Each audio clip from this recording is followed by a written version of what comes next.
நல்ல காரியத்தை பண்ண முடியுமா, நான் பண்ணுறேன். So live in the present.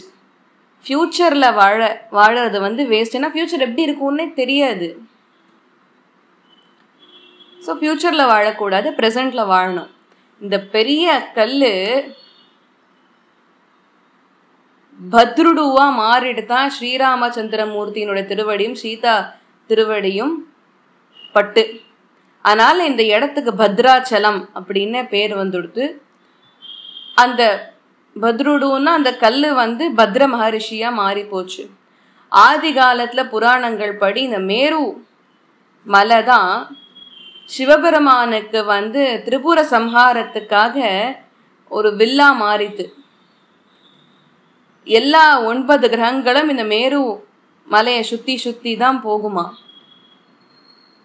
வேதங்கள் இந்த மேரு மலையை தங்க மலையா கொண்டாடித்தான். வெருதேவி அப்படின்றவள் மேரு மலையினுடைய மனைவி. அவ தபஸ் பண்ணா பிரம்மாவிடத்துல ஒரு நல்ல குழந்தை பிறக்கிறதுக்கு. பிரம்மாவும் அவர்கள் கண்முன்னே தோன்றி ததாஸ்தூன் அனுகிரகம் பண்ணினா. ராமாவதாரம் முடிஞ்சது. அதுக்கப்புறம் மேருவுக்கும் வேரு தேவிக்கும் ஒரு ஆழ்ந்த ஆசை, நல்ல பக்தன், ராம பக்தன் இந்த பிரபஞ்சத்துல பிறக்கணும்னு. உடனே பிரம்மாவிடத்துல பிரார்த்தனை பண்ணி ஒரு ராம பக்தனை வந்து பித்துண்டா.